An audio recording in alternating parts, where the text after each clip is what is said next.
नमस्कार, मैं हूं धर्मेंद्र। आप देख रहे हैं ऑनलाइन न्यूज इंडिया। चांद पर आप थूकने की कोशिश करेंगे तो उल्टा थूक आपके ऊपर आकर के पड़ेगा। अगर आप दूसरों के लिए गड्ढा खोदेंगे तो उस गड्ढे में खुद आप पड़ेंगे। इस बात से जो है वो कोई इनकार नहीं कर सकता। लेकिन ऐसे ऐसे नफरती पैदा हो गए हैं जिनका काम यही है 24 घंटे नफरत फैलाना।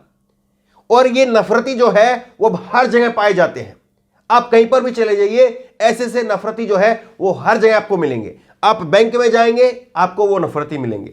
आप अस्पताल में चले जाइए, वो नफरती डॉक्टर के रूप में मिलेंगे आपको। आप जो है वो लाइब्रेरी में चले जाइए, वहां आपको मिलेंगे। आप जो है किसी इंजीनियर से बात करिए, वहां पर आपको नफरती मिलेंगे। हर प्रोफेशन के अंदर जो है वो अब ये नफरती घुस चुके हैं।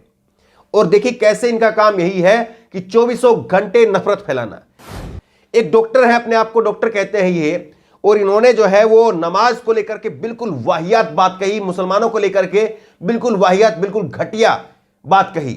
लेकिन आज इनके ऊपर जब आई है तो खुद बौखला गए, खुद बिलबिला उठे हैं और खुद जो है वो आज अल्लाह अल्लाह पुकार रहे हैं, खुद लोगों से मदद मांग रहे हैं।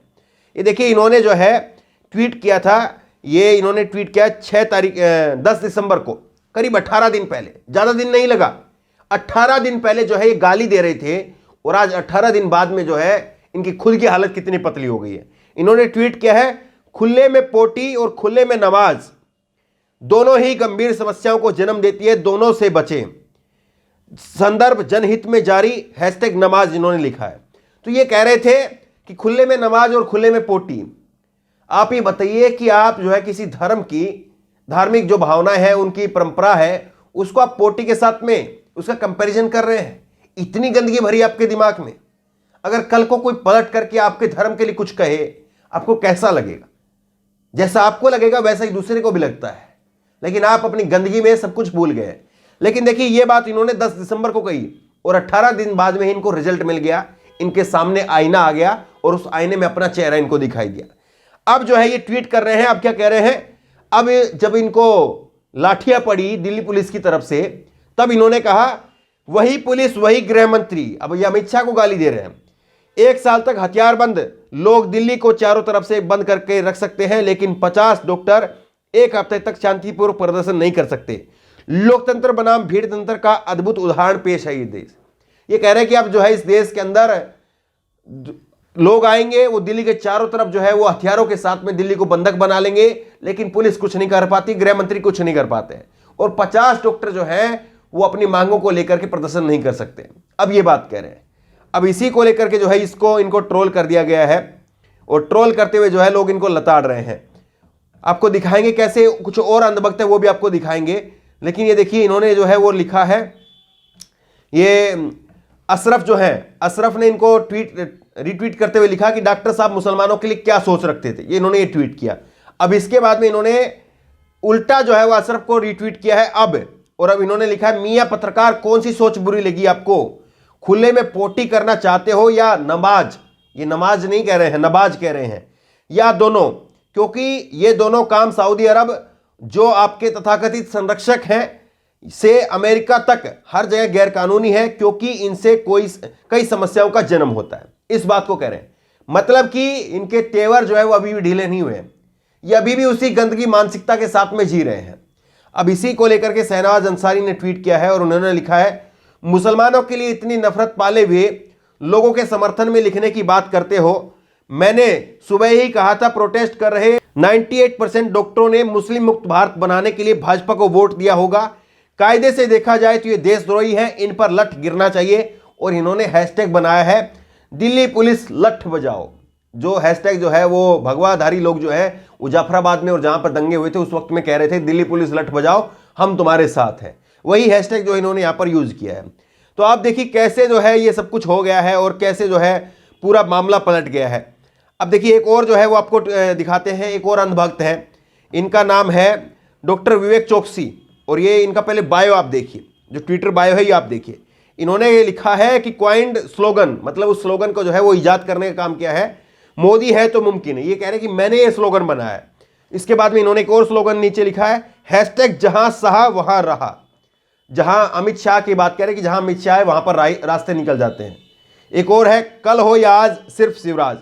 तो इस तरह से जो है ये प्रचंड मोदी भक्त हैं, प्रचंड जो है वो बीजेपी के अंधभक्त हैं।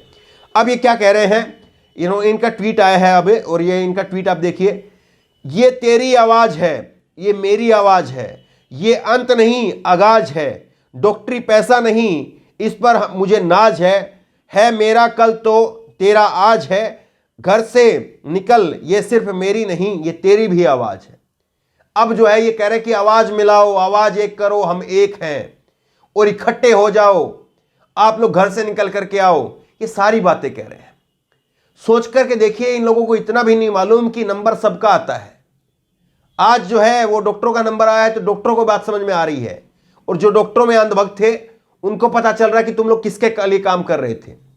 खुद के ऊपर जब पड़ती है ना, जब अच्छे अच्छे को पता चल जाता है, मैं वो अशब्द शब्द नहीं कहूंगा, लेकिन जब खुद के ऊपर पड़ती है ना, तब सही बड़े बड़े जो है तुर्रम खा उनकी औकात सामने आ जाती है, और उनकी औकात जो है उनको पता चल जाती है कि तुम्हारी औकात कुछ नहीं है।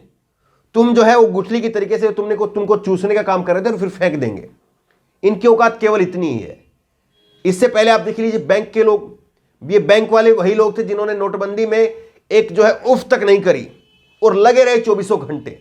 लोग कहते रहे कि इस नोटबंदी से लोग मर रहे हैं, जीडीपी तबाह हो जाएगी, कारोबार धंधे काम धंधे चौपट हो जाएंगे, लेकिन उन्होंने कुछ नहीं कहा, लगे रहे। क्या हालत हुई? आज बैंकों के जो है वो निजीकरण को लेकर के वो सड़कों पर है, ये डॉक्टर आज सड़कों पर है। और एक और आपको दिखाते हैं, ये देखिए कारवान की ये रिपोर्ट है, एम्स में भर्ती जामिया प्रदर्शन के घायलों से पुलिस और डॉक्टरों का शर्मनाक बर्ताव। ये वही डॉक्टर है जिनके पास में जो है वो जो एम्स में जब ये जामिया के जो प्रदर्शनकारी गए थे तो उनके साथ में बदतमीजी की थी। और क्या किया था वो देखिए आप। 19 साल के सकीब खान के साथ भी ऐसा ही हुआ। जब पुलिस उनकी जानकारी दर्ज कर रही थी तो एक पुलिस वाले ने उनसे पूछा, आप पढ़ते हो? पुलिस वाले ने उससे कहा, और मेरे को ये नहीं लग रहा कि आप कहा होगा, उसको कुछ न कुछ गाली दी होगी, मां बहन की गाली दी होगी। फिर वहां खड़े कई पुलिस वाले यह कहते हुए हंसने लगे, यह कोई पढ़ाई होती है क्या? मैंने कई डॉक्टरों और पुलिस वालों को बार बार छात्रों को देशद्रोही कहते हुए सुना। बाका ने मुझे बताया कि वो लोग मुझे इसलिए ताने दे रहे थे क्योंकि मैं मुसलमान होने के साथ साथ एक कश्मीरी भी हूं। मुझे ऐसा कहते हुए बाका जो है वो रोने लगे और कहा काश मैं कुछ और होता। तो देखिए कैसे जो है इन लोगों ने मजे लिए हैं, कैसे ये लोग जो है वो मुसलमानों के नाम पर, कैसे ये लोग कश्मीरियों के नाम पर हंसे हैं कि इनके साथ में सही हो रहा है। ये वही लोग हैं जो 370 के खत्म करने पर हंस रहे थे कि 370 में जाकर के प्लॉट लेंगे। ये वही लोग हैं जो कह रहे थे कि 370 खत्म होने के बाद में कश्मीरी लड़कियों को शादी ब्याह करके लेकर के आएंगे। लेकिन आज कश्मीर में जाने की बात तो छोड़ दीजिए, ये लोग अपने घर में भी बैठ करके 2 निवाले खा सके चैन सुकून से, वो हालत भी मोदी ने इनकी नहीं छोड़ी है। सड़क पर ला दिया है, कटोरा इनके हाथ में आ गया है, और ये लोग जो है वो नमाज को गाली दे रहे हैं, ये लोग मुसलमानों को गाली दे रहे हैं, ये लोग दूसरे पर थूकने का काम कर रहे हैं। आज वो थूक इनके ऊपर आ गया है। जो गड्ढे खोदे थे इन्होंने दूसरों के लिए, आज वो गड्ढों में खुद गिर रहे हैं, आज वो गड्ढे इनकी कब्र बन रहे हैं। तो बहरहाल हर किसी को समझना चाहिए कि अगर देश रहेगा, देश के लोग रहेंगे तो सब रहेंगे। और अगर आप ये सोचते हैं कि देश में से वो संगठन या उस धर्म के लोग, उस मजहब के लोग, उन लोगों को अगर बाहर कर देंगे, मुसलमानों को पाकिस्तान भेज देंगे, इसको भेज देंगे, तो नंबर फिर उसके बाद में आपका भी आएगा। जब जगह कहीं से खाली कर दोगे आप, तो उस जगह में लोग आपको भी धकेलेंगे, और इस वक्त में डॉक्टरों को धकेला जा रहा है। अब इसके बाद में अगला नंबर जो है वो डीयू का होगा, अगला नंबर प्रोफेसर का होगा। लिख करके रख लीजिए आप। प्रोफेसर भी जो है पहले से सड़कों पर उतरे हुए हैं, और जो है वो दुगनी शक्ति के साथ में उतरेंगे, क्योंकि कोई रास्ता नहीं बचा है। बहरहाल इस खबर को आगे तक पहुंचेगी ताकि लोगों को कुछ समझ में आए। जो अंधभक्त बचे हुए हैं, जो दिन रात गाली देने का काम करते हैं, शायद उनको समझ में आए कि 2-2 रुपए के पीछे आप जिनको गालियां दे रहे हो, कल को आपको उनके ही सहयोग की आवश्यकता पड़ेगी। बहरहाल इस खबर को लेकर, इस वीडियो को लेकर आपकी जो भी राय हो नीचे कमेंट बॉक्स में अपनी राय जरूर दें।